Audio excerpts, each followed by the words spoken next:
once I start. Perfect. Okay, should be recording now. Awesome.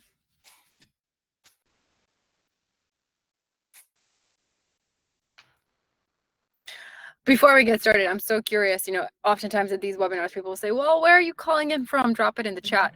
Instead of asking where are you calling in from, I'm curious, what is the worst icebreaker question you've gotten at a webinar? Is there something that you've received? You're like, oh my God, not this question again. If you can drop it in the chat, I'd love to hear it. So we never, ever ask that of people who join the webinar.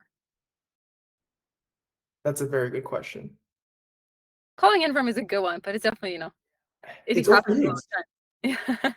I feel like every webinar I go in, it's like, oh, let me know where you're from. Put it in the chat, Exactly.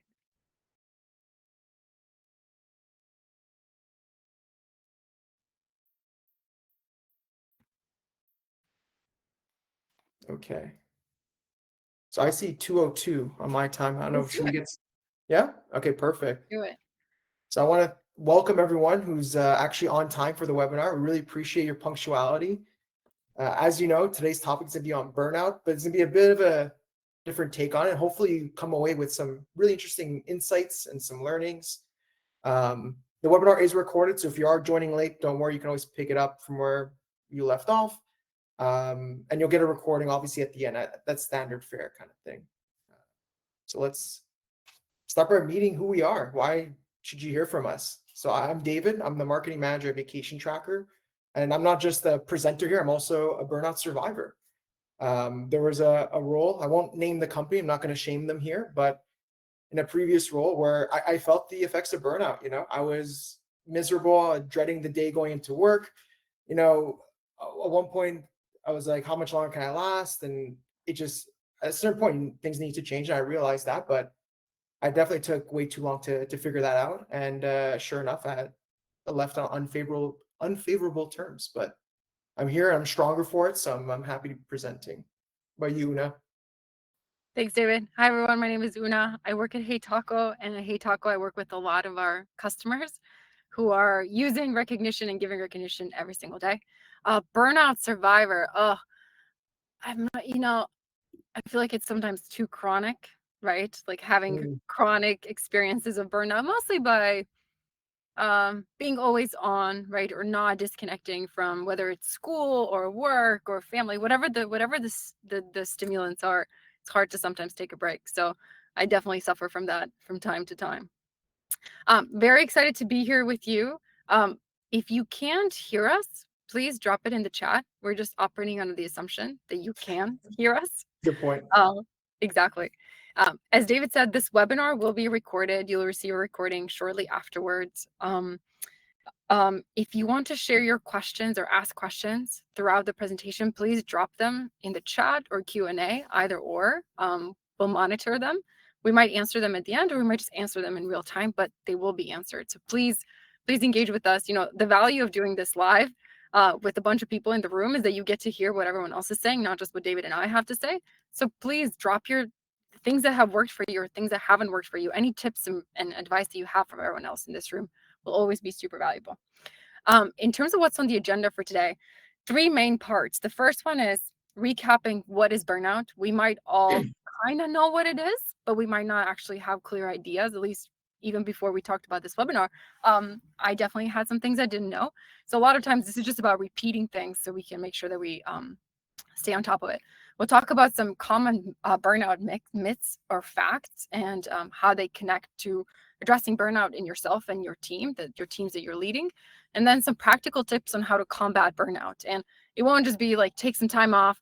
David has compiled an amazing list of actually free resources you can just share with your team and your collaboration channels and give them some free goodies to fight burnout towards the end of the year. And then we'll dive into some Q&As at the end, any thoughts or reflections.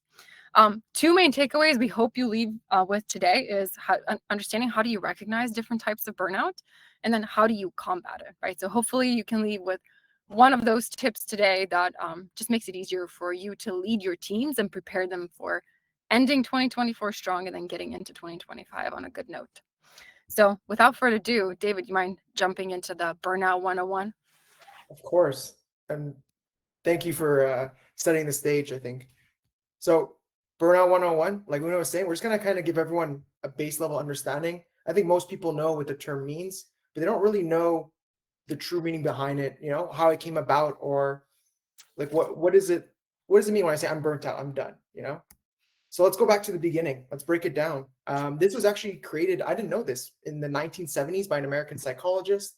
Originally, the intended use for it was for caregiving professionals, right? People who work extremely long hours, a very tough job for sure. And it was only in, let's say, recent years where it kind of gained more notoriety, especially as, things have evolved in the world. And the World Health Organization actually defines it as a syndrome conceptualized as resulting from chronic workplace stress that has not been successfully managed. The one thing I do want to note, a lot of people seem to think it's a medical condition. At this time, unless new research has come out, it is not classified as such. Most people tend to call it an occupational phenomenon. And that's really what it kind of encapsulates. Now, burnout itself, again, very flashy term. People say I'm burnt out, like I just said it before, but people don't seem to really understand the costs behind burnout, especially if you're working at a company, whether you're an owner or an admin or work in HR, or even just as a fellow employee. It does take its toll. Like some of these statistics I pulled out from Gallup was really eye-opening for me. Some of the percentages about people more likely to take a sick day, go into the emergency room.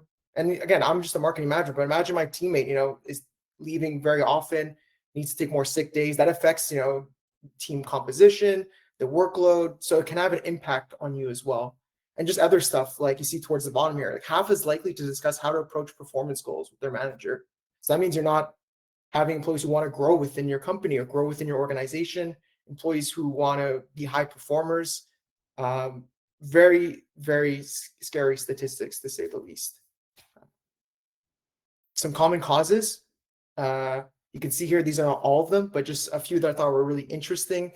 Things like, unfair treatment, unmanageable workload, but just some other ones that maybe don't seem as apparent when you're talking about burnout, like boring or routine work, people who just kind of apathetic, punching in, punching out, or maybe unclear job expectations, like you're not sure what's going on, or lack of communication. So again, it's not necessarily confined to those big flashy things where it's like a salesperson goes on burnout. There's all sorts of factors that are at play here. But I don't know, like, is there an easy way to tell, Una, how someone can be burnt out? You tell me. I think what a great segue. I do have to touch on one of the statistics you had on the slide, sure. David, Let which me go back. to me is the most fascinating one, which is that people are half as likely to discuss how to approach performance goals with their manager. I think it's a little scary to me. Like if people are half as likely to discuss performance goals, what else are they half as likely to discuss, right? Their fit within the company, their future with the company, how they progress, how they feel around their colleagues. That's the basis of a lot of our companies, is having those one-on-one relationships and connections with people around us. And if people don't want to talk, it's really, really hard to build a culture and build a bridge towards them if they're not opening. So I just had to highlight that. That was, I think you and I learned a lot preparing for this webinar. And to me, this was a statistics that definitely opened my eyes about how important it is to address burnout early and often. In terms of, when you're burned out, when, I'd love if you can drop it in the chat of when do you know when someone's burned out? Or when do you know when you're burned out? If you can finish this sentence and just share tips and things you have seen in people on your team about how do you know when someone's burned out when. David, while people are, when you quickly about upset by anything, oh, that's so true. David, what do you think? How do you know when someone's burned out? Do you have any, or how do you know when you're burned out? Oh, for me, it's simple as I'm not as, let's say, participating in conversations, checked out, more quiet, as you can tell. I don't know if you guys can tell through the webinar, but I tend to be a very loud person. So hopefully it's not coming across too much in this recording and you don't have to lower your volume too much. But if you start seeing like opposite trends in my behavior, then that's a telltale sign, I would say. What about you, Una? Definitely noticing the differences. I love, for me, it's getting irritable for sure. Right. When I feel like my reaction time is shorter and I can react quickly to my family, my colleagues, right, my friends. oftentimes, like having a thought between the stimulus and response is good. And when I'm burnt out, I think there's less time for me to control my reaction. I love what people were saying about there's in the chat, there's a lot of behavior things you can notice. So people getting irritable, losing focus, they can't concentrate, they can't get work done. Another thing that people are sharing in the chat is words that people use. Like Jasmine said, they say they just need to make it through the week. And that's something to watch for, is behaviors, right? How do people react? What is their state? But also, what are the words that they're saying? They might say, I really don't feel appreciated, or I can't wait for the weekend, or I just don't have time to relax, or I don't have time to do all those things. These are all signs to watch for when you're working with colleagues, your teammates, and be like, okay, maybe this is something to act on. There was another thing in the chat.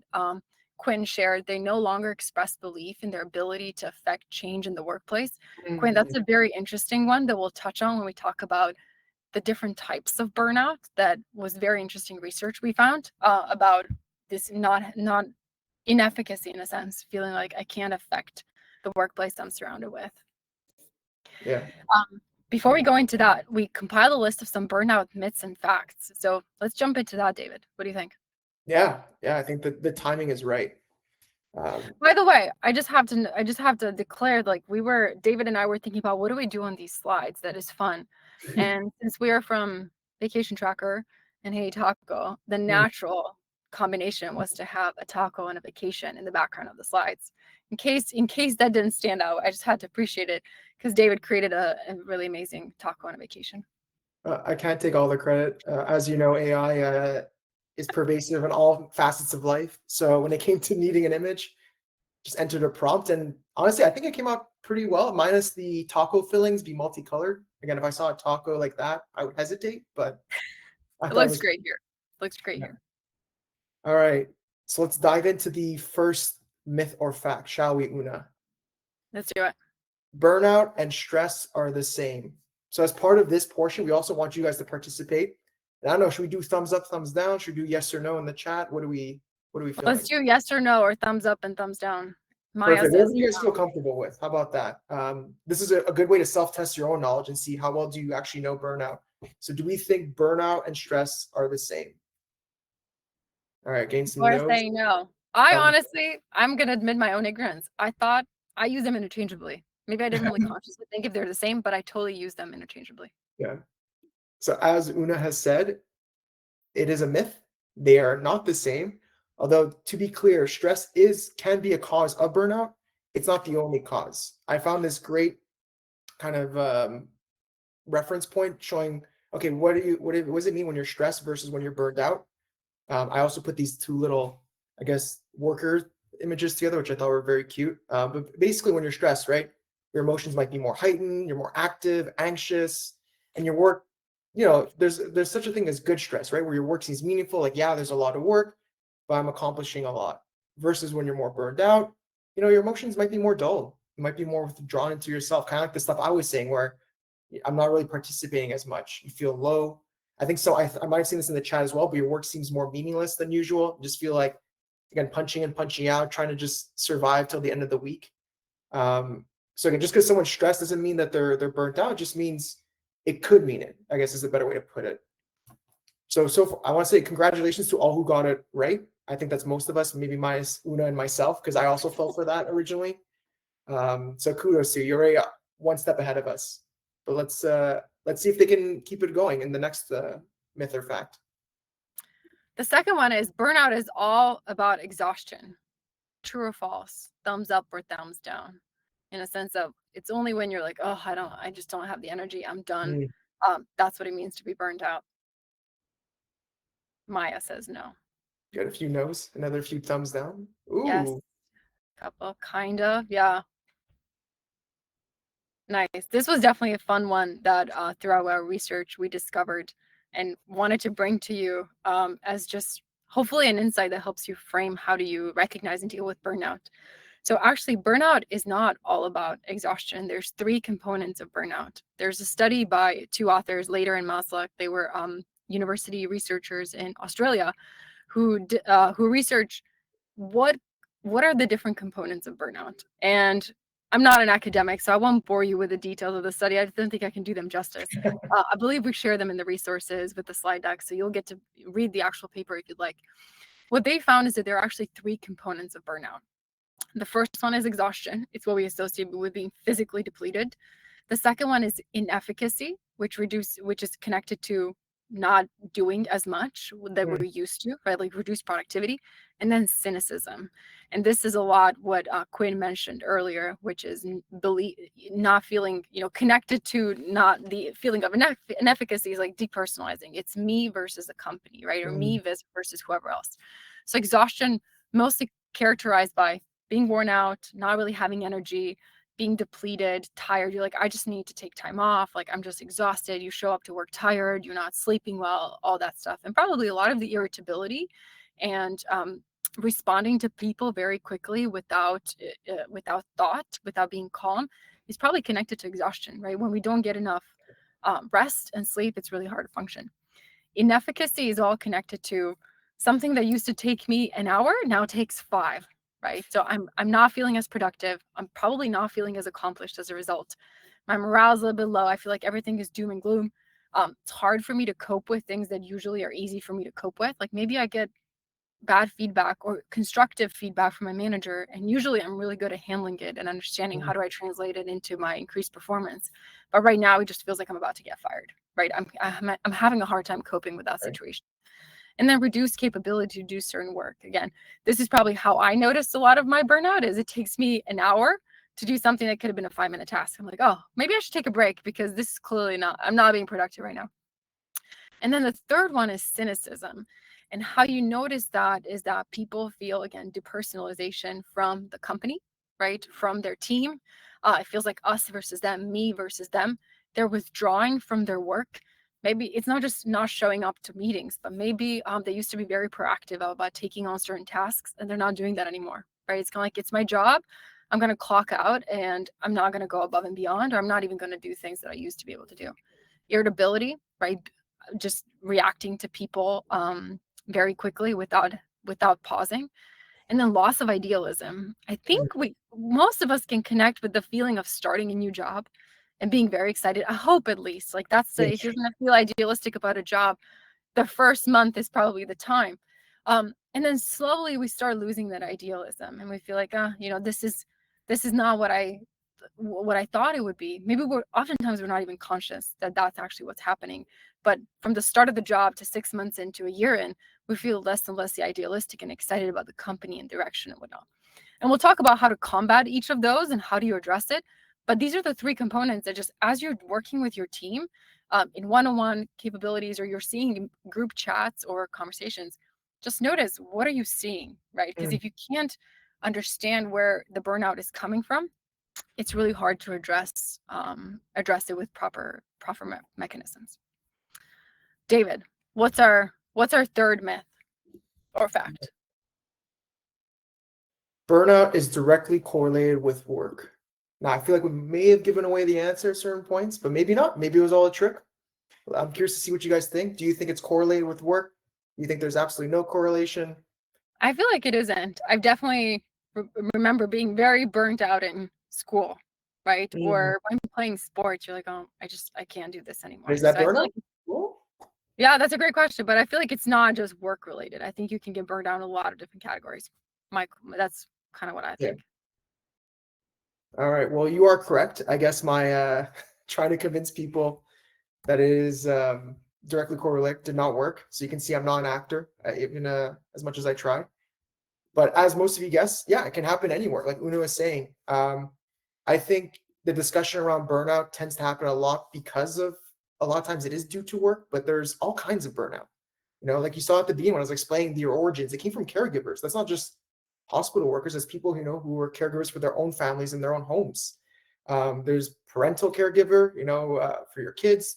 There's marital, not caregiver, parental burnout, excuse me. And then marital burnout as well, like, with your partner or your spouse. There's all sorts of factors that kind of influence whether or not you'll feel burnt out. And on some level, there's some that you can't even control. Like you can see here in this diagram that I really like from Psychology Today. There's the micro level, which you have more control over. So that's, your work, your community, your family. But there's that macro level, right? Of things happening in the world or happening in society or happening in the politics they don't have a control over. And you need to understand that that's outside of your control and try not to feel, I guess, impacted by it, and learn some techniques, which again, we'll cover later on, but just to kind of get out of that state of mind where it kind of brings you down. Um, so yeah, really, really was fascinated by this stuff. Even the stuff you're pointing out, Una, before, it was really eye-opening. I was telling Una in our prep sessions that some of the stuff, like, wow, like I thought I knew burnout, but some of these things like really, really resonate with me. So I was shocked. One thing, David, that I recently heard a speaker mention at a conference Mhm. I went to a couple weeks ago called CultureCon. They were talking about burnout and work-life balance. Like, it's a term we Right. all know. And at this company, I forgot what the name of the company was, but they don't think about work-life balance. They use the word headspace. Like, Mm, okay. what headspace are people in? What occupies a headspace? And versus like, okay, now 9 to 5, you're at work and then you go home. Mhm. But it's more about how do you help people manage their energy and manage what headspace they are in, because sometimes you deal with life stuff in the middle of work Yeah. because it just happens, or work stuff in the middle of life because we work almost on the clock, especially if you're working Right. remotely. Like, it's harder to disconnect. But I thought the word headspace and I focusing like on that. where's your headspace was an interesting reframing of work-life balance. Yeah. I also do think work-life balance is starting to get a bit more like overused as well as a term. A previous let's say mentor of mine, she was a firm believer in work-life integration because she's one of those people who can't shut off, but she found a schedule where, okay, yeah, I might be working like longer hours, but it's more spread out. I'm not doing intense, deep focus work for 8 hours a day. Mhm. Maybe I'm doing, more laid back kind of work over the course of 10 hours. But that's what worked for her. Like she enjoyed that. Versus some people, like you said, who want more of a balance. Like I want to do all my work up front and then have my Mhm. personal time afterwards. So Mhm. it's it's whatever works for you. But I like the term headspace. That makes so much sense because you don't just shut off. It's with you. Exactly. We're always on. Our mind is always on. So what is it focused on at this time? Yeah. All right. Shall we dive into the next myth or Do fact? it. Burnout is not binary. It exists on a continuum. What do you guys think? Is that a true or false myth or a fact? Maybe you can elaborate what that means as well, Una. So Yeah, people. binary. What I mean by binary, or what we mean by binary is it's either you're burned out or you're not burned out, Hmm, right? So it's not binary. It's like, oh, it's not just burnt out or not burnt out. There's a right. spectrum in between, right? There's a continuum in between. That is not just I'm burned out or I'm not. Gotcha. And this is where I thought it was just like, oh, I'm burned out or I'm not burned out. Like, what does it mean to be um 30% burned out? But it turns out that that is actually a fact. It's not binary and exists on a continuum. And this is a chart from the research study that I mentioned before that I'll walk you through. But the what the researchers found that based on the three components of burnout: exhaustion, cynicism, and efficacy, or in this case, inefficacy, right? When I'm low on efficacy, I'm actually Hmm, inefficient. There are a few different burnout profiles. And um, what I found interesting is that when you're high on all three, exhaustion, cynicism, and inefficacy, you're burned out, right? That's kind of the 100. If right. you go from 0 to 1, that's the 1. If you're only high on exhaustion, you're actually overextended, right? You just might have way too much on your plate. Your workload's too high. You're working too much, and you just don't have time to get everything done. If you're high on cynicism, or the highest on cynicism, but lower on exhaustion and inefficacy, you're actually disengaged. So a lot of times in the circles that we all operate in people leadership, HR leadership, we talk a lot about employee engagement and disengagement. And this is one thing that causes that disengagement, is this cynicism, right? The depersonalization, the withdrawal, the us versus them, not belief in the company, loss of idealism. And that's an interesting thing of, like, we'll talk about how do you actually affect that. And then when you're high on inefficacy, but you're low on all these other things, you're just ineffective, right? Not just, but you're ineffective in a sense of things that you used to be good at. You're just not feeling as accomplished. And probably everyone has that at some stage in their life. Professional athletes, artists, right? They're just not producing as much as they used to. And there's, Roger Federer took 6 months off of his career to focus on things and came back and won a major right afterwards. So there's something to I'm just not feeling efficient right now, and I need to do something about that. And then engagement is the highest level. When you're low on exhaustion, you're not exhausted, you're not cynical, you're very engaged in your work, and you have high efficacy. You're at this kind of at the zero where we all want our teammates to ideally be, is to be engaged in their work and being in balance.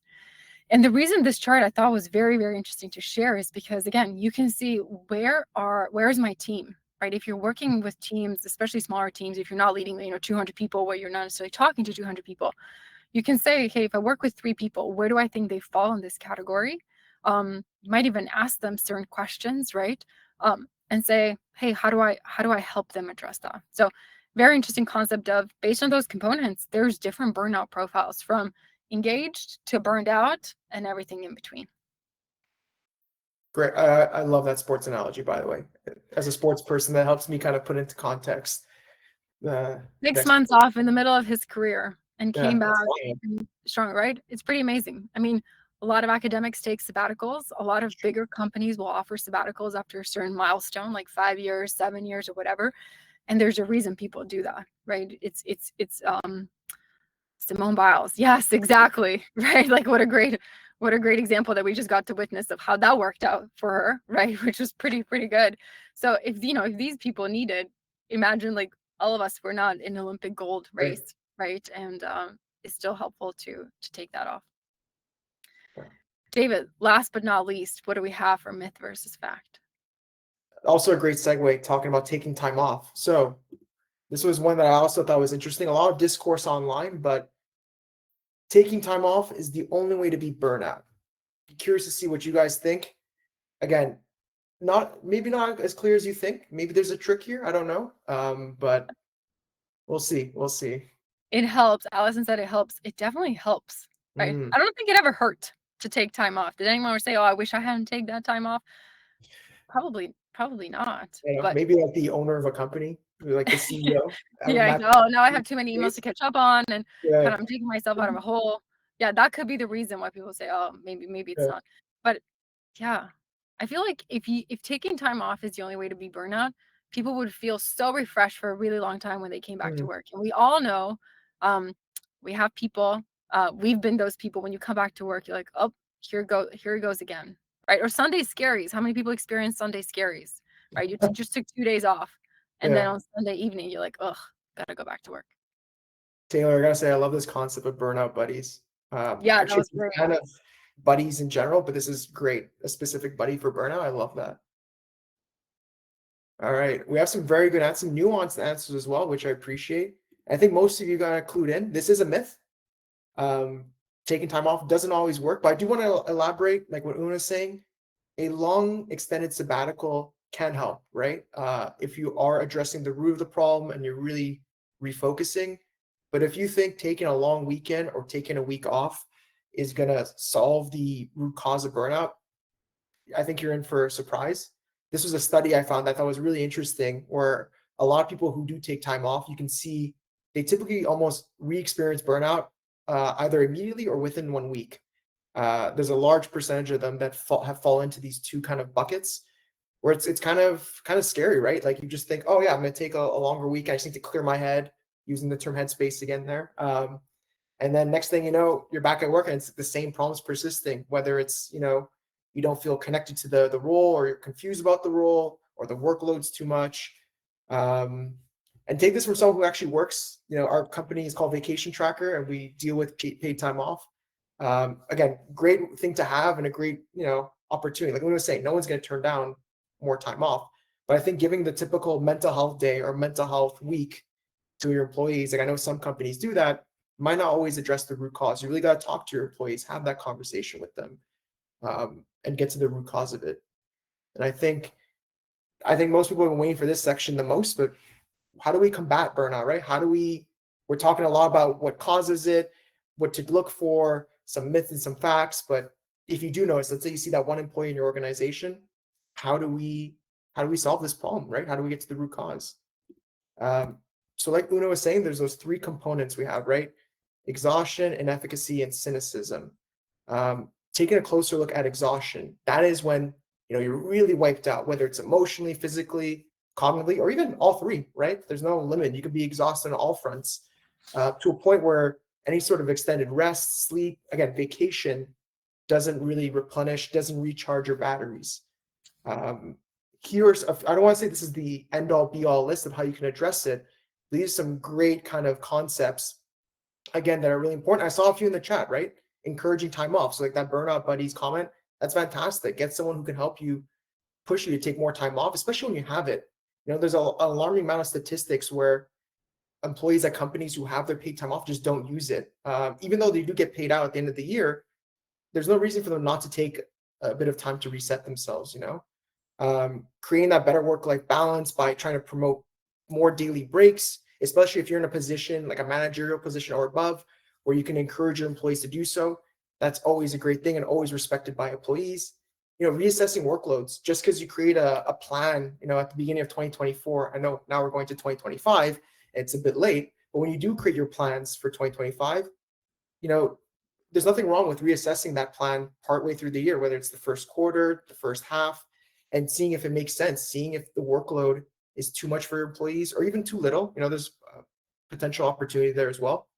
And of course, setting achievable goals, right? No one wants to, one of the worst feelings I know for myself personally is when we have a goal and we don't achieve it, especially if it's just too far out of reach, asking your employees to triple sales or, to reduce, amount of time spent on tasks by like 50%. Sometimes it's a larger mountain, I think setting something that's not necessarily too easy, but achievable, or something that's within the range of I can do this and I'll feel good about it, I think is one of the better ways for sure you can combat exhaustion. Again, keep them motivated throughout the whole time. That's just one component though. I'm going to pass it back to Una now, who's going to take it away for the next component that we have. David, one thing I thought I've heard people do, especially when it comes to exhaustion and promoting people taking time off, is asking people how their vacation was. Say, send us photos, or what's the greatest thing you've cooked on your staycation? Like, it doesn't have to be anything crazy, but just encouraging people to share back little things, right? To show, hey, yeah, it's okay to take vacation, especially if you have unlimited PTO and people might be kind of leery of, I don't want to do too much, but just asking those questions and have people report back. Okay, cynicism. So as we talk, cynicism is feeling detached from the job, the company, right? Just depersonalization, maybe negative attitude of like, oh, this place sucks, right? Or like, I don't think we're doing that well. Detached concern, you're just not worried. You truly just don't care. Maybe that's the shortest phrase that's very like layman, is you just don't care. A few things that could help address it is, first of all, having one-on-one conversations with the person, whether you're their manager or just their colleague, like someone who they trust, and say, hey, I've noticed this, like, what's happening? How are you doing as a person? Not trying to have an agenda of getting them to switch their mind, but just really, really, really trying to understand what they're going through and validate that. Like, you don't even have to try and coach it. Just really try and understand, be responsive, and validate what they're going through. Share appreciation for their work when applicable, right? Oftentimes we forget to say thank you, even though it's so simple, right? But you're like, oh, well, they already know that I appreciate that, right? Or it's part of their job. Well, people still like to hear that. They still like to hear, hey, this was great, or I really appreciate how you did that.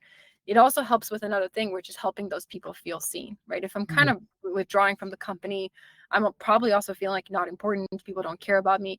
Just extending a hand and extending a thank you in small things would be super helpful.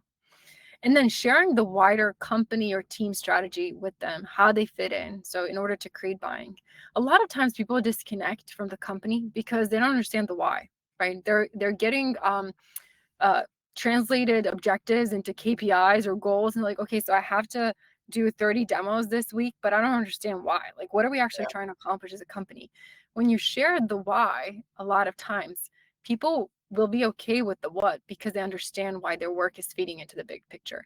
There's a really good book I recently read called Extreme Ownership, and it was by, I believe, a Navy veteran or Navy SEAL, where he talked about how do you build extreme ownership into people at all levels of the company. Like, they don't have to be in leadership or in position of authority, but where people really own the mission And one of the key things he talked about is you got to share the why, right? If you just share the what, they're like, okay, whatever, we need to move, in the SEAL teams, we need to take this boat from the water and put it on this truck. It's like, okay, but why? Like, why are we doing that? What is the mission of this? What are we trying to accomplish? It really helps people connect of like, oh, this is why my work is important. No matter how meaningless the work might feel, when they understand the deeper why, people will feel a bit more connected. Yeah. I'm noticing a theme of like transparency, right, throughout all these points. Yeah. I'm sure that was intentional as well, but it goes a long way, and it's a simple, it's a simple thing to do. Again, depending on your role within the company, for sure. If you're a lower level employee, it might not be as easy to have a one-on-one. But if you're again in a managerial position, like this is a small thing you can do, a small gesture. Exactly. And then last but not least, combating inefficacy, right? So again, inefficacy is described as sense of lack of accomplishment, reduced productivity, capability, inability to cope. I'm just not feeling on top of my game necessarily. A few ways to help address it with those people that you're working with, or for yourself if you're the one feeling in those shoes, is going for the quick wins. We did at HeyTaco, we do a podcast with team leads and CEOs, and one of the greatest guests we had, they were all great guests, but this particular director of engineering, he was so thoughtful in how he approached building his engineering team at the startup company. And one thing he talked about building cohesion and his team is going for the quick wins, right? Mhm. Finding the quickest way for this team to achieve something awesome, ship code, right? Resolve a customer ticket or write a one pager on this particular thing. It doesn't have to be huge, but going for the quick win in a sense of a smaller goal and accomplishing it, right? That's how you build up the confidence for yourself, for your teammates. Sometimes the goals people have in front of them are so big Yeah. that they don't know how to get there, right? If we need to increase sales by 30%, that's a lagging indicator. It's not a leading indicator. What if I just need to call 10 people if I'm a sales rep? That's my goal for the day. Okay, I can call 10 people, right? Now there's something manageable in front of you to do. The second thing is focusing on one task at a time, which is very connected to not being always on and muting notifications, right? Even if you're working in a distributed way, hybrid, it means that half of your time is spent online. And we all kind of become slaves to our collaboration tools, whether you're using Microsoft Teams or Google Chat or Slack. And we feel like we always have to respond to the person asking us questions in real time. And sometimes we do, right? Sometimes that's the expectation of the team. And I encourage you as team leads and managers to think about, am I setting that expectation even unwillingly? Is it just an unspoken rule that when someone pings you, have to respond right away? Because unless it's urgent, a lot of times the context switching or whatever the person's working on takes time, right? And it's harder for them to focus. It's even harder for them to get into that productive flow. So focusing on one task at a time and not expecting this always on mentality of what kind of permeates remote work and online work. And then similar to what Taylor shared about burnout buddies, get an accountability partner, right? Maybe share a goal with your colleague and say, hey, today, or my goal by the end of the week is to do X, Y, Z. And I'm going to tell you on Friday whether I did it or not. There's nothing more powerful than setting your goals out into the universe and not wanting to go back on your word or say, actually, I didn't do it, right? So sometimes we can use that trick even on ourselves or with our teammates. Say, hey, can I be like, do you want me to help you with something? Maybe you share your accountability goal with them and say, do you want to share yours back? And maybe we can help each other out, right? A lot of, Weight Watchers as a weight loss tool program is built on that, on shared accountability amongst a group of people in a cohort coming together every Friday and saying, this is what I did this last week. So it's a very powerful tool when we're feeling a little bit just this sense of inefficacy. Before we go into the next thing, I just wanted to bring up Norman's question. So I'm going to read it out loud, David, in case you can't see it. But Norman said, what about doing this at the start of the week? Like my team does this thing. How was your weekend? Monday morning. People encouraged to share. And if they did something, share photos. Is this too good or too much? And this is related to where we talked about taking time off and encouraging people to take time off and say, hey, how was your vacation? What do you think, David? If on Monday morning, someone asks, hey, how was your weekend? People share, and then if they did something awesome, share photos. What do you think? I like that. That's low stakes. You're not forced to share anything. It's not like going back to your original question where it's like you're forced to do these icebreaker questions and you want to seem like you're part of the team. It's much more open ended. Anyone do something cool? Let's see some photos. And I think a lot of time too, it's just people are just genuinely interested, want to see what you've been up to, especially in this world. I don't know, Norman, if you're at a remote or full in office, but little details like that matter to build that culture, to build that sense of community at the office. So I'm all for that. Hybrid. One thing we do with our team is we work in person Tuesdays and Wednesdays, and Mondays we don't do any meetings. So we have a stand up every Thursday, Tuesday through Friday, excuse me, but no Mondays. And when we get together in person on Tuesday, we're excited to see each other. And before we do our regular stand up and weekly meeting, we'll say, okay, first we do a weekend stand up. And we go around the room and say, what'd you do this weekend? And it could be something fun as I cooked a pod roast for 3 hours, right? Like, it doesn't have to be a great trip. It's just little things. And then that person might share their tips for cooking an amazing pot roast, right? Or I watched this football game. Did you see that? That was great. Little things like that. But we call it the weekend stand up, and we do it before we dive into the regular work topics. Was the pot roast good? I don't know if someone had a good recipe, but I would love to. One of our colleagues he's a great chef. So I'm sure it was a great pot roast. Yeah. Love that. Well, I think that's also a great segue into the second to last portion, because we do want to leave time for questions.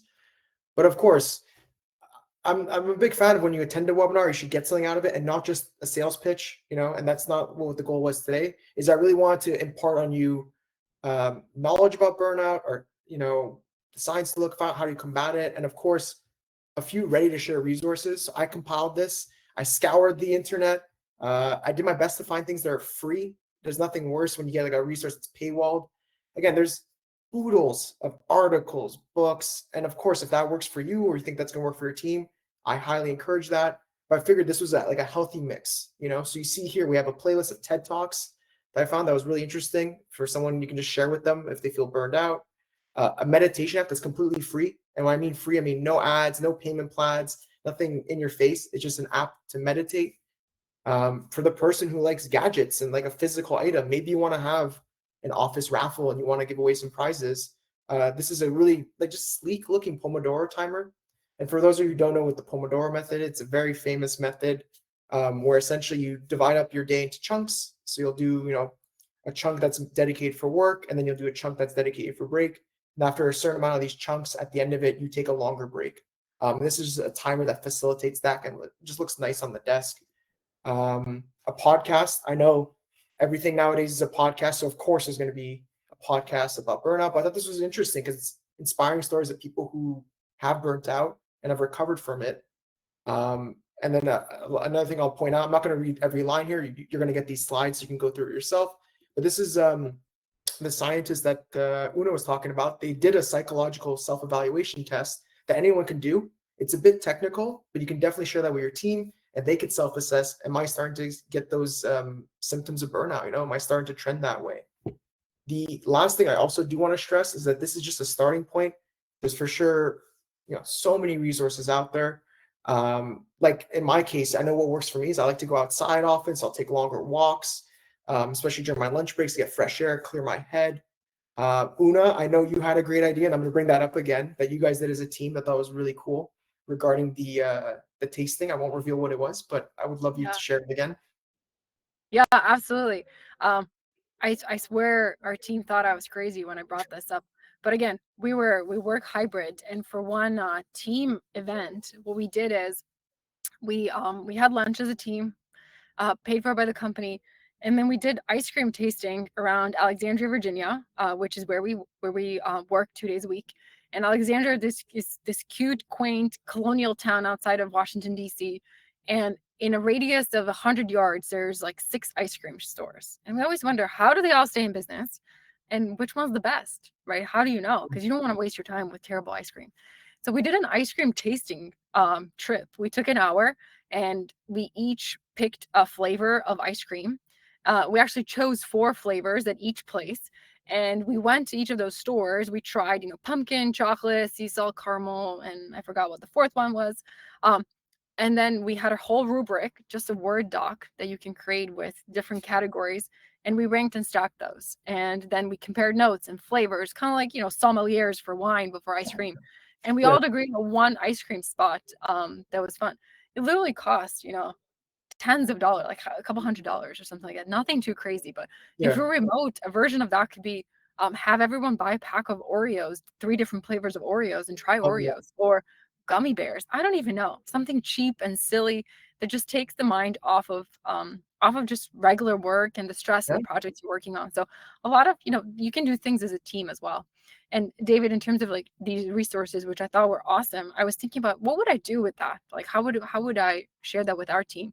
And I thought it could be fun to, the playlist of TED Talks is great. Find one and send it into your general channel and say, hey, everyone, found a great talk. I'm going to watch it. And if you want to have a cup of coffee and talk about it, let me Yeah. know. Or maybe share a resource with the person that you know is experiencing um, some sort of symptoms of burnout and say, hey, I saw this. Do you want to listen to this podcast together and then chat about it? Right. Or like, hey, I noticed this. Do you like encourage people, share things with people that you think might benefit them? Love that. Also, I'll make this clear now. You guys are totally free to rip this off, pretend like you came up with these ideas, kind of like Una was saying. I know some companies sometimes do an internal newsletter. At a previous role I was working at, they would send one once a month, and it was about like tips, again, for things in the office, for self-reflection. So feel free to just rip this off, pretend like you came up with it. Be like, yeah, I found these like Greek resources. I did the research. Mm-hmm. What's important is that it gets in the hands of the people who want to see it, Mm-hmm. who need the help, right? But that's another great segue. Again, or just picking one and sticking with it. Like the Nike Run Club, try to see if there's a lot of runners. I know more and more of a popular sport. I don't like running, but I know a lot of people do. And that's an easy, we do this together. The app tracks it. You guys, like, I guess, measure your times against each other. It could be kind of cool. I don't know. Yeah. Exactly. In my last company, we did a bike to work month, and then Oh my gosh. people compared. We were all in person. It was pre-COVID. Yeah. We compared how many miles everyone biked that month, and then the person that biked the most got like free bike tune-up, whatever, something silly. It doesn't Yeah. have to be huge, but it created a really good camaraderie around the biking community, commuting community around Yeah. work. I love that. David, we have some fun questions in the chat, so I'm going to read them out loud so we can address them. First question is, do you have any insights or reflections on the impact of remote, in-person, or hybrid work models on employee well-being, i.e. burnout? Yeah. What do you think, David? Anything that stands out? Yeah. Well, so listen, having gone through the gauntlet of all three of those, being in person, hybrid, and now I'm fully remote, for sure, there's a bit of a give and take, and some things are better than, let's say, like if I'm remote, obviously I have much more control over my schedule. As an employee, I feel more productive. That's more me. But you do lose, again, that person-to-person touch. You don't feel as familiar. When it comes to, let's say, the focus of burnout, right? Um, those still same problems can persist. You can still have, much higher workloads because people expect you to perform at a higher level.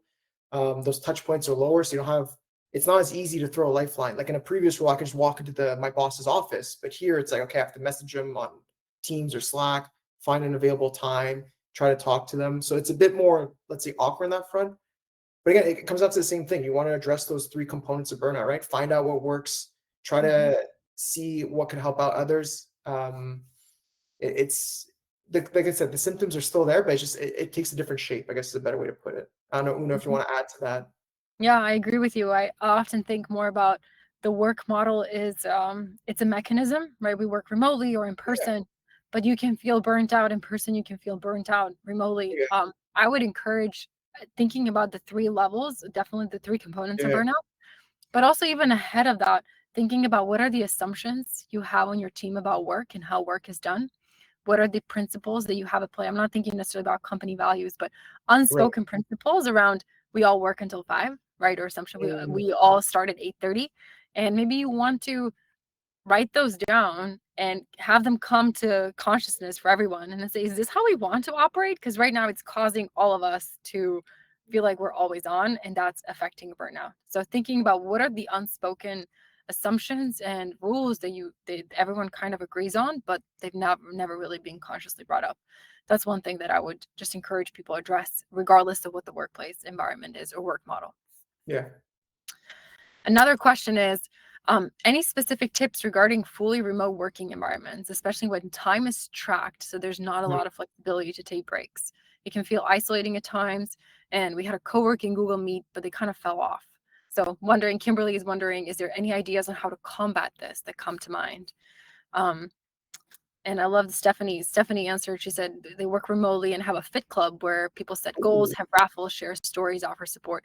One thing, Kimberly, I would recommend is thinking about asynchronous ways for people to connect and take a break at their own time, right? So maybe if you're working, the time is tracked, if you're in support or consulting or whatever, if you have a few minutes in between things, being able to jump into the Teams channel or Slack channel, and what do you jump to? Where's that spot where they can jump to that makes them feel like they're taking a break, they're connecting, right? And it could be, I know there's different, for example, you can ask a prompt every single day. It's like, hey, what are you cooking for dinner this week? Not even maybe every day, every week, but like, or pet channels. I know people love pet channels in Teams and Slack. It's like share photos of your pets or share photos of your meals, right? Creating little kind of break rooms like that, virtual break rooms where people can go and contribute asynchronously when they have time to do that. I love that. David, what do you think? So I know it seems like I have a lot of experience, but this is actually very poignant. I did work at an agency once where everything was tracked similar. We had a tool just for tracking every minute. For sure, there was a bit of a disconnect there, but I think the way that we combated it was similar to what Una was saying. We had created a bunch of Slack channels depending on your interests. So there's one for sports, one for, let's say, just pets, one for video games, one for movies. And like I said, when you have a minute, you can chime into the conversation, feel like a part of it. We also did once a week, kind of like a 5 cassette, but it was more like, it was more company wide, and it was also, we were able to start earlier. It wasn't at 5, it was at 4:30 to encourage people to, hey, like close down for your day. Another thing I also like there as well, it was okay, yeah, you have to track your hours, but you don't have to do them like, you don't have to do 8 hours in a row. You can start, let's say, earlier in the morning, do a few hours, take your breaks then. It was more about getting the work done rather than having that set of hours that you worked. So finding creative ways. Again, it depends on the situation you're in. For sure, I think if you don't have a lot of control or say on how the day is comprised of, and I think asynchronous is the way to go, or finding those mandatory breaks where like lunchtime is a great opportunity as well. They also did like these kind of like coffee chats at lunch where it's like people would be encouraged to come. They do a little raffle, maybe a little quiz, a little trivia that was not related to work. It was just more pop culture, and that was just a fun way to engage in dialogue. Talk with people you don't normally talk with. Mm-hmm. David, one related question from Kimberly, and then we'll dive into Norman's question, which is how do you fight the always-on mentality of full remote work, which contributes to burnout, especially with a global team, people reaching out at all hours and feeling like you have to answer? Oh, Kimberly, that's definitely a cultural shift and a team behavior shift to not expect always a response instantaneously and not feel like you have to give it. I'm curious, David, what you have to say. One thing I would share is, again, is acknowledging like, hey, this is how we're acting right now. Is this what we want to be doing? Because a lot of times this just comes as a result of the company getting started and it never got talked, and it just becomes the behavior that's expected, but it's not necessarily conscious, right? People don't want to be doing it. So addressing this with the leadership and saying, hey, this is what people are experiencing. I know because I talked to them. Is this how we want to act? And if it is, okay, well, might not be productive. It contributes to burnout. You can think about different ways to address burnout, right? But think most likely they'll say, well, not like we don't want to do that. If people are not feeling, if they're feeling burned out and not productive, we should definitely address that. And then working with your team and working with individuals, encouraging individuals to, you don't have to respond, right? And with team leads, hey, it's okay to not get a response right away. One thing I would also recommend, this is very tactical, block your calendar, right? Block your calendar and say, hey, right now I'm doing this and I'm unable to respond because I'm taking care of this customer, like I'm working customer support or I'm working this, but I'll respond to you, kind of setting expectations with the person or people that are pinging you all the time. David, what would you add or subtract? Definitely not subtracting anything. I think that was well put. The only thing I will mention is because I also feel very what's it called, like empathetic towards this question, because I'm one of those people who also has a tough time shutting off. And I think the issue is I noticed that it's like, oh, it's like an easy answer, even though it's like 6 o'clock or whatever time it is past the work hours, like I can answer this in like 2 seconds. But it starts with you. If you keep doing that, then it kind of follows suit and it kind of permeates throughout that culture that everyone kind of feels the same way.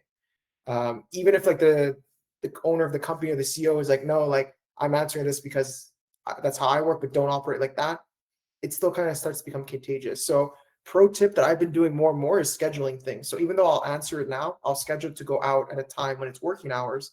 So I still feel like, okay, I did what I want to do, but it's helping maintain that trend of like, okay, I'm only going to answer during working hours, even though I did let's say the Mhm. legwork, obviously if it's a very complicated question, then I don't recommend this tactic because you're going to still eat away at your own time.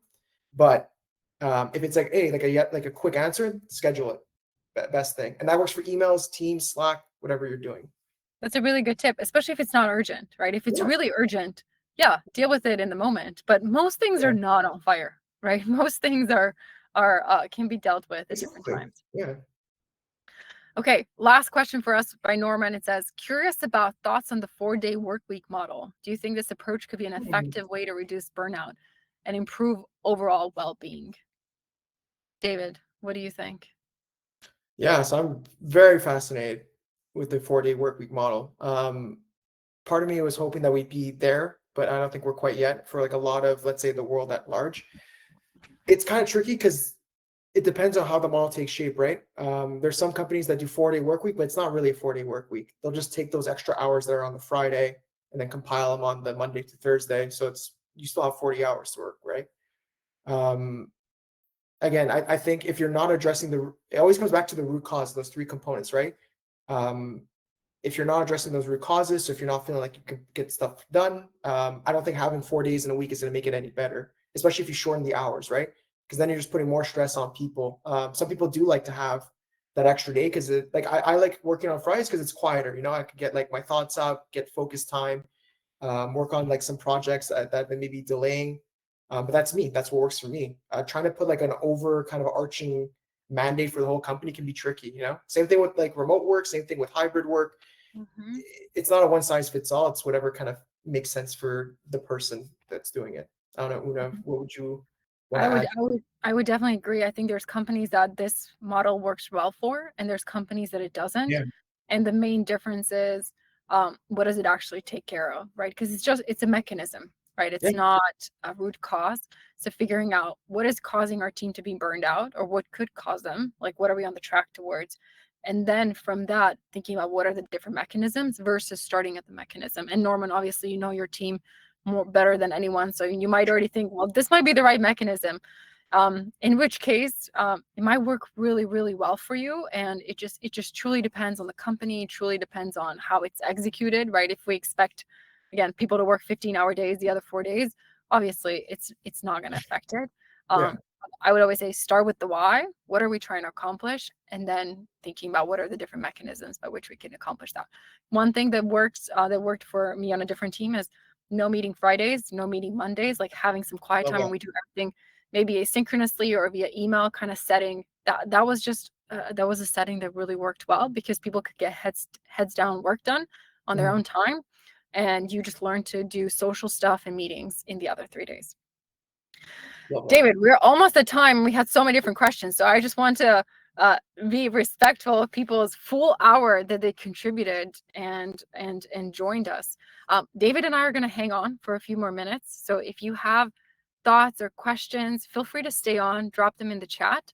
But we just wanted to thank you for being here and for truly sharing your stories. We only know a sliver of it, right? You're working with your teams every single day dealing with these questions. So a lot of the value is just you sharing for everyone else to see what has worked or hasn't worked for you. David, anything else? Just thank you for your time. I'm glad you guys enjoyed this. The one thing I will mention is you have to give us time for the webinar recording. I noticed in the practice session, it takes, because the video file is so long, Zoho takes a while, but you will get it hopefully within a day or so. So don't worry if you don't get an email right away. But yeah, and if you have any questions whatsoever, want to talk burnout, want to talk vacation tracker or HeyTaco, you see our emails are on the slide right here. Feel free to reach us, even just to say hello. Um, you know, just it's nice to hear from people. So don't be shy. Thank you all. Let us know if anything comes up here in the chat. We'll be online for a few more minutes, and have a nice evening, especially to people who joined us while preparing their dinner or after dinner.